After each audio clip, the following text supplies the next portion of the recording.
इथं उभा आहे आणि या गुटख्याच्या पुड्या इथं पडल्यात, बाटल्या पडल्यात. मला वाटतं हे बसस्थानक सगळं आपलं आहे. आपल्या राजांच्या नावाने हे बसस्थानक आता ओळखलं जात आहे. जबाबदारीनं वागा. तरुणांनी गुटखे खाली नाही पाहिजे. स्वतःची तोंड तर सडून घेतलीत, पण तुम्ही असं चुकून घाण करताय.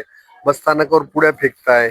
ज्यांनी कोणी ह्या बॉटल्स आहेत, काय तुम्ही हे कोल्ड ड्रिंक्स पिताय, त्या घरी घेऊन जा ना किंवा कचरा कुंडीत टाका. असं केलं पाहिजे. मी सुंदर बसस्थानक बनवलं. मी 10 मी माझं काम करतोय. तुम्हाला जर भारत माझा देश आहे असं वाटत असेल, म्हणजे आपल्याला सगळ्यांना हा देश आपला आपलं वाटत असेल, तर त्याच्यासाठी सगळ्यांनी हे असं भारत घाण करण्याची, भूमी घाण करण्याचं काम करू नये ही नम्र विनंती.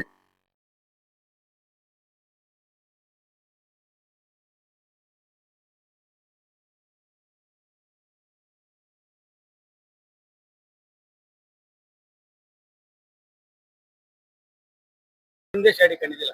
परंतु गेल्या काही दिवसांपासून हे छत्रपती शिवाजी महाराज बसस्थानक जे आहे वेगवेगळ्या कारणाने वेगवेगळ्या मुद्द्यांनी चर्चेत येते किंवा तो बदनाम त्या ठिकाणी होतोय. काय बघा, व्यक्ती तितक्या प्रकृती आहेत, पण त्यातही आपली शांतता ठेवणं काम आहे. मध्ये डेपो मॅनेजर महोदयांनी वक्तव्य केलं की आमदाराचा काय संबंध आहे. अरे, आमदाराचा संबंध आहे म्हणून ते या चिखलातून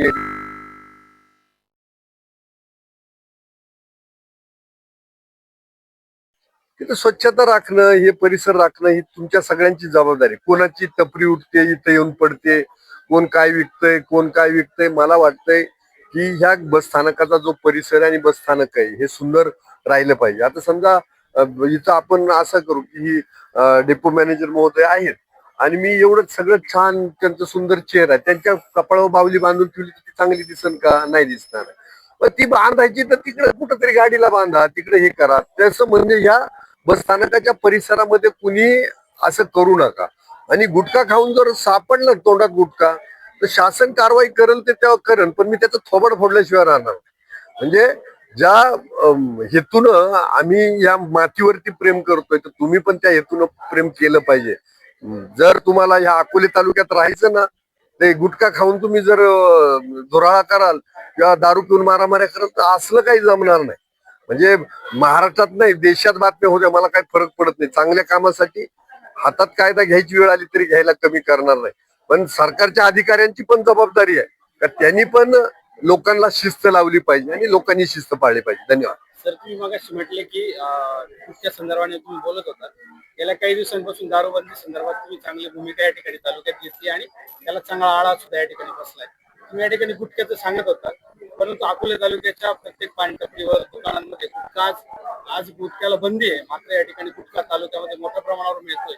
तर तुम्ही प्रशासनाला नेमक्या काय सूचना झाली या संदर्भात? मी प्रशासनाला तुमच्या माहितीसाठी मध्ये तारांकित प्रश्न पण लागला होता, फक्त तो खूप खाली असल्यामुळं तो चर्चेला नाही आला, त्याचं उत्तर आलं. आणि प्रश्न असा आहे, बघा, हे सुज्ञ माणसं आहेत. आता त्यांनी माझ्या समोर तंबाखू खाऊन थुकली तिकडल्या बाजूला आणि मी इथं प्रबोधन करतोय. म्हणजे एवढ्या हुशार लोकांनी, शिकलेल्या लोकांनीच करत घाण घातली आहे. हा वाईट वाटलं. म्हणजे मला ती कृती त्यांची पाहताना मी हे एवढं सांगतोय आणि तिथं सरळ धरली, तंबाखू दिली फेकून, तिथं थुकायला सुरुवात केली. अरे काय हा हा देश आपला. यांना वाटतं, मला वाटतं भारत माझा देश आहे. ही प्रति त्या शाळेत होती का नव्हती, मला कधी कधी वाटायला लागलंय. तुम्हाला हे सांगतो की त्या गुटखा जे विक्रेते आहेत, सापडलं ना तर त्याचा मोका लागणार आहे. तो हद्दपार होणार आहे, तडीपार होणार आहे, त्याला जेल होणार आहे. त्यामुळं याच्यात खबरदारी घ्यायची आहे सगळ्या टपरीवाल्यांनी. ठेवू नका गुटखे. सापडला तर कोण सोडतो त्याच्याकडेच पाहतो. आणि आता मी फूड अँड ड्रग्ज जे डिपार्टमेंट आहे, त्या डिपार्टमेंटला मी स्वतः पत्रव्यवहार करणार आहे. त्यामुळं याच्यामध्ये कृपा करून सुधरा. तुम्ही सुधारले तर माझेच आहेत, नाही सुधारले तर तुमचा एक भाऊ म्हणून, लोकप्रतिनिधी म्हणून तुम्हाला शिक्षा करणं हे पण माझं काम आहे. धन्यवाद.